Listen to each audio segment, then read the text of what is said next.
Hey there everybody, I'm Jack and this is Raw Tropical Living. Thanks for joining me again today.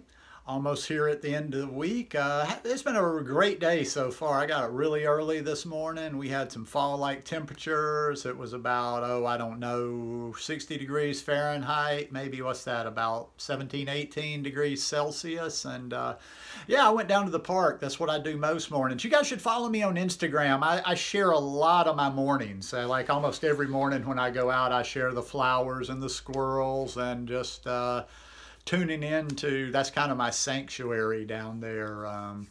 But anyhow, today I want to talk about, am I against 100% raw food diet? Let me clarify.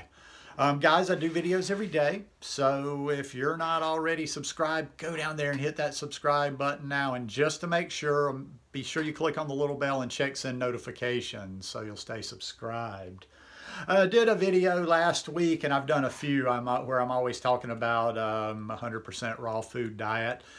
And I just wanted to clarify a little bit because sometimes I get comments and I get questions back, and I don't know that everybody understands me fully.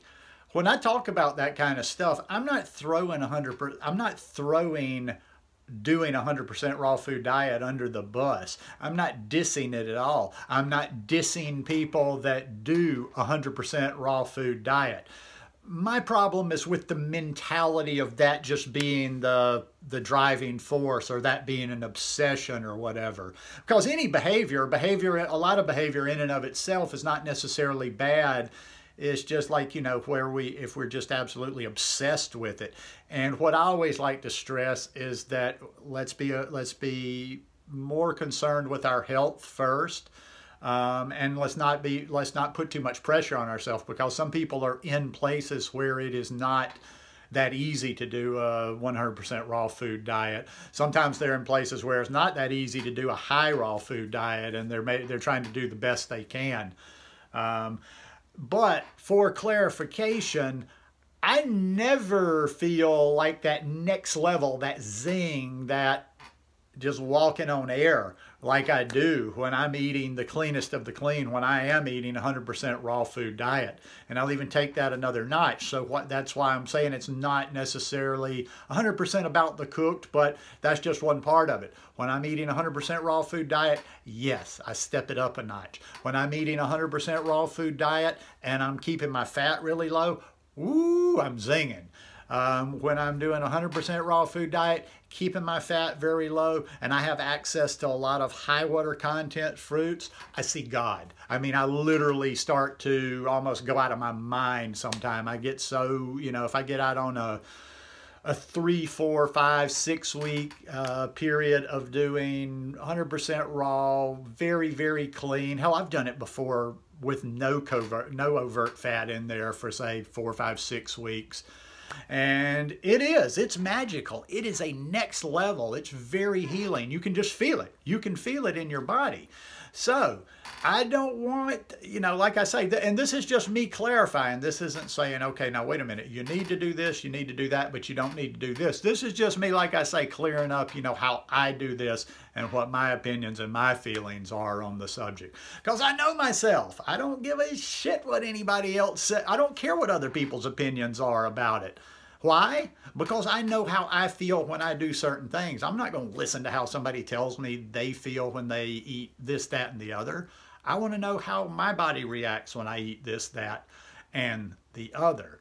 I even get periods when I'm 100% raw and doing it really, really next level that it's almost hard to handle after 5 or 6 weeks. I remember one particular period when I went uber clean for about 5, 6 weeks, no fat, just tons of mono meals, lots of mangoes and papayas and stuff. And it literally, the energy got too strong. Now, when I say that, it wasn't this jittery coffee type thing. It was just like, oh dear God, I'm like on fire all the time. I got to bring this down a little bit. So I forgot I was living in the mountains in the time. I know then I started eating some more fat. I probably ate a couple of avocados to initially bring it down. And then, you know, when I was in the mountains, it was cooler there, so I would have a stew from time to time, so I probably ate a little bit of cooked to bring it down. But, like I say, totally not against doing 100% raw diet. And in fact, I will go ahead and say, like, I think sometimes people are like, okay, well, yeah, he said you don't need to do it. Now, I'm going to tell you something about me. I'm a stubborn guy, and I don't like it to think that I can't do something, especially something that's just like basically eating is two things. You're not putting one thing in your mouth and you're putting another thing in your mouth. Now, to make this judgment, I could not say this. I would have to be. I mean, I would have to have spent a time fully raw before I could say these type things. And if you've never actually been 100% raw for any period of time, and I'm talking about doing it long enough to where you're not just white knuckling it and trying to get through it, you owe it to yourself to try to do it at least for a period of time, just so you have that to know. But if you do it correctly, so you don't later on go, yeah, well, it didn't work for me. But yeah, I mean, I go to a next level on that. But once again, I'm doing a channel. I'm doing social media. I'm trying to reach as many people as possible. I'm trying to help as many people as possible. And I'd like to get some life-saving information out there in front of as many people as possible. So I'm practical. I'm pragmatic. I know people, not everybody's going to do raw. A lot of people are not going to do raw, period. But the amount of people that are going to do fully raw is even less.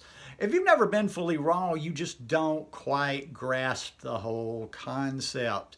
And you're never going to really understand the conversation unless you've been on both sides. And maybe you've got to be in a certain place, a certain atmosphere. I'm talking about actually where you are geographically and the type of people you're around and the setting you're in. But I'm going to guarantee, and I used to tell you guys this all the time when I was doing my videos from Costa Rica. Especially, okay, it was a little bit, I mean, it wasn't like where I lived in the mountains. It wasn't cool. It was still Costa Rica. The days were like, probably averaged about 80 during the day, about 60 to 65 at night. So it wasn't oppressively hot like at the beach. So yeah, I ate a little bit of cooked food from time to time there. Now, when I lived in Playa Jaco in Costa Rica, where I had that little house at the beach, I never ate cooked food. I never ate cooked food, not in Costa Rica. I was kind of on this, the whole time I had that house, what did I have that house, 2 or 3 years? I would come back to the States every 3 months, see my mom, you know, do a visa run. But I would be fully raw for the 3 months that I was at the beach in Jaco because it's conducive to doing it there. But it's like the perfect storm. Everything comes together. It's warm all the time. I've said this a number of times. Your guys are probably like, stop repeating yourself all the time, you senile old man. But even before I followed this lifestyle, before I was vegan, before I even thought about raw, I remember making comments to friends of mine about why I ate so many salads, why I ate a lot of fruit back then, because you're just like, well, damn, I just don't even want to turn on anything in my kitchen. It's so hot. And also, too, it's so hot, and I didn't use air conditioning during the day, only at night when I was sleeping, that when you're sweating and you're kind of hot like that all the time, you just don't have a desire for cooked food. So like I say, there's a lot of different things going on when you're talking about being 100% raw. I mean, there's no joy. I'm sorry. I'm not trying to hurt anybody's feelings, but and I won't even name any regions or places, but there's just areas that I'm like, damn, you just ain't living very happy being 100% fully raw there because you just don't have the stuff that I had. I mean, like I say, Jaco was the perfect storm. It was hot all the time. There was fruit everywhere. If I'm sitting in Jaco right now, I could hop on my bike and go to 6 different places and find ripe bananas somewhere. I could find pineapples right now. I could find a pineapple right now that was ready to eat. I could find a papaya right now that was ready to eat. I could find mangoes right now, and I'm starting to get worked up thinking about it. But yeah, I mean, it was there. It was so easy to where it was almost like, well, why would I want to eat any cooked food? So I guarantee, I used to tell you guys, I wish I had that kind of money where I could just say, okay, I'm going to experiment with other people, not just myself. You come down and visit me. If I took any of you people to Costa Rica, the beach in Costa Rica, unless you were just coming straight out of a sad diet, unless you were really had been eating bad. I mean, if you were even remotely, if you were vegan, if you had even been dabbling with raw, you'd go fully raw. You could go fully raw overnight You could easily go fully raw overnight because the fruit is there. So no, let me just clarify. I am not against a 100% raw food diet. Just don't make that your main focus. That's not the end all be all. As some of the raw food folks would love, the evangelists would love to tell you. I'm plant-based first. I'm always going to be plant-based, always vegan first before raw. And now that I'm back in the States, and I do talk to people, and when I introduce my people, and if it does come up about how I eat, I don't really ever talk about the raw thing. I talk about vegan. I talk about plant-based. And I double down with both words. I say I'm vegan. I say I'm plant-based, because one term will resonate with some, one term will resonate with the other. I'm part of a little, on Facebook, I'm part of a vegan group in Pensacola, Florida.